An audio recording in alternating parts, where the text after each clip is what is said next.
Hello, I'm John Eldridge, and welcome to the Ransomed Heart audio podcast. For more information on Ransomed Heart Ministries, our resources and events, please visit us online at www.ransomedheart.com. Craig, what do you want to talk about? What's on your heart? What do you want to put words to, process together? I'd love to share a story and interact with you. Yeah. Yeah. What's the story? The story is, for about the last year and a half, after following my chemotherapy treatment season, I have a new normal. It affected me physically. There's things that I have to battle with now physically. But the biggest thing is this thing called chemo brain, and where I lose in waves, particularly an ability to focus or multitask or to move from one task to another, short-term memory. And between the physical and the mental, it just felt like this was a dramatic change for me. And I didn't care for it. And the short story is pissed about it, not liking it, realizing that after about a year, this is a new normal. It's not going to go away. And acknowledging I wish it was different. And I know God's the author of my story, and that my frustration not liking this story was a reflection of my something about my relationship with the Father and trust in His goodness, His sovereignty, His story. So for the last, I guess, about a year, I haven't liked the story I'm living in. And I feel the consequences in the way of it. I don't like it. And? Well, it came to a head this summer in that in my going to God with my kind of pissy heart about the story, but recognizing that He can resolve it either by changing the story or bringing me into it in some new way. It's been interesting because there just came a morning sitting in my chair, as I often do, just pondering and looking to God and being quiet and praying. He simply said, Craig, your story. Pause for a moment. Friends, this is so funny. You hear that in the background. It's Tuesday morning here in Colorado Springs, and Tuesday mornings, for some reason, tends to be the mornings that we schedule podcasts. but it also happens to be our trash pickup morning. It's too hysterical. Craig, stop it. No. What you're hearing in the background, other than Craig McConnell making prop noises, is the trash service comes through. It just cracks me up. This happens almost every time we come in to record. Why don't we switch our podcast recording days from something other than Tuesday morning when we know that trash truck is going to pull through here? Anyway, I just thought our listeners would enjoy a little moment of life here. Yeah. Back to, you're in your chair, you're processing this with God, and what happened? Yeah, God shows up. He shows up. He decides, it's so interesting. It feels like there's a time and a place for Him to address and speak to kind of the cry of our heart. And it was on this particular morning a couple weeks ago. And He just simply said, Craig, the themes of your new normal are pretty much the themes of your previous story. And actually, the themes of your new normal are the themes of every man's life. You're living in a story where you desperately need me to understand it, interpret it, to get through it. The themes of I have an enemy who's out to destroy me, and that there's mystery, that there's the hope for a rescue, redemption, that good will come of this, that there's the struggle to understand or believe that the Father's heart is good, and then there's the waves of course He's good. I mean, my new normal just simply requires in a fresh, new way everything that my last chapter required, which is God. Just an absolute dependence and trust in God in a deeper way as my Father. Which rescued you from what? It rescued me, I think, from being stuck in just this kind of I don't like the story I'm in. I don't like the story I'm in. And kind of a chip against God, and actually colored how I interact and related to people. You know, it's easy for me to go into that angst thing of my life is hard. Yeah.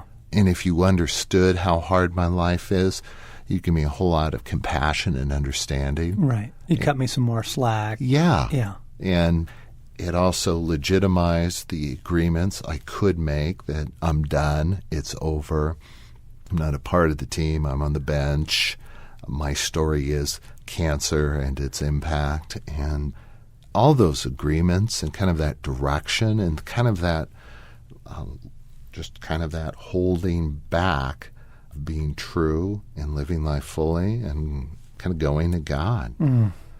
Here's what's shouting to me as I'm listening to you. And this is all pretty much unrehearsed, gang. We don't kind of practice these and then get in front of the microphone. We just come in and talk and share what God's teaching and doing in our lives. Let me just affirm, this is totally unrehearsed. What are you talking about? Mostly unrehearsed? So here's what's shouting at me as I'm listening to you, Craig. You know, the big kind of flashing lights is the word interpretation. Mm-hmm. Interpretation. I think that all of us are constantly interpreting life, events, from something as small as the look on someone's face, right? Or a remark that they made, or the fact that they haven't returned your phone call yet. You know, we interpret that, and we start interpreting the story, you know, to much, much larger things. Ultimately, to how our life is going right now, Yes. and whatever our current normal is. We are in the midst of, and we are profoundly impacted by interpretation. And what you just shared was not a story about physical suffering. It wasn't a story about memory loss. It wasn't a story about cancer. What you just shared, this is what's so clear to me right now. You just shared a story of God rescuing interpretation and the difference that makes. That's huge. I think you're right. You know, that Jesus, please, wherever I am right now, rescue my interpretation of these things. That's good, John, because we do have new normals. Life does dramatically change for us on some level in some way, or circumstances. There's so many different things people are facing and are confronted with or pop up out of nowhere. And you kind of get hit blindsided or knocked off center.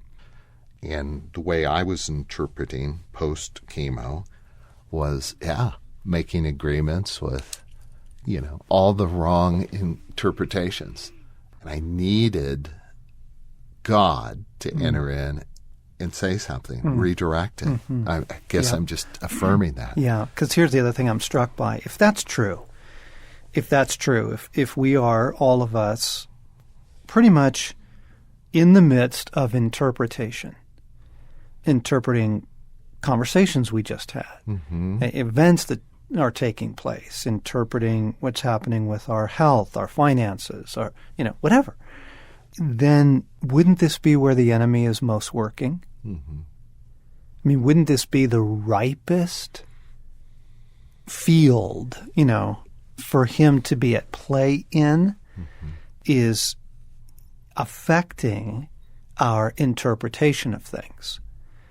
And then, bam, I just immediately went back to, well, wasn't that what happened in the garden? I mean, he came to Eve and reinterpreted the situation, right? Yeah. And we call it putting his spin on things, but it was a reinterpretation of information, circumstances, events, right?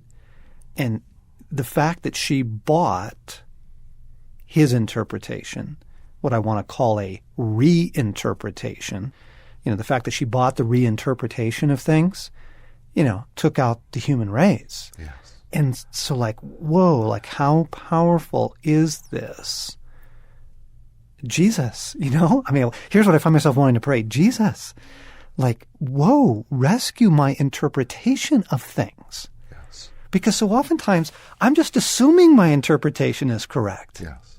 Yes.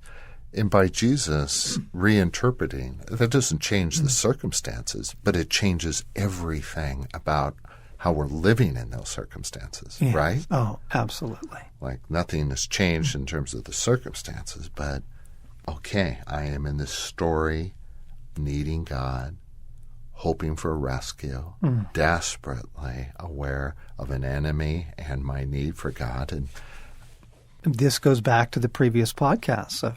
The situation is, I still said goodbye last month right. to all 3 of my sons within 10 days.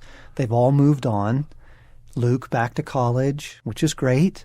Blaine into his new adult life, which I bless, living a couple states away, and Sam and Susie off to their married life together several states away. And I bless that. I bless their choices. But the circumstances are the same, but the interpretation of this. I mean, Jesus just simply speaking into it to say, oh, John, nothing is lost. Mm-hmm. Not permanently, not for you, not for those who love me, not for those who get to participate in the kingdom. That it's like, oh my goodness, what a sweet, sweet, sweet sentence for him to speak. It rescued my interpretation, therefore it rescued my heart and opened up the doors to life again. Yeah. And my story isn't cancer. My story isn't chemo brain. My story is finding God in rich, deep, profound ways in this season, in these circumstances. And I defy that small story, that minor theme, as being the major story, the major theme. Yep. Amen. So there you have it, friends. Interpretation. Something to think about. This is the Ransomed Heart Podcast. John Eldredge and Craig McConnell. Just loving that you're listening in. Yeah.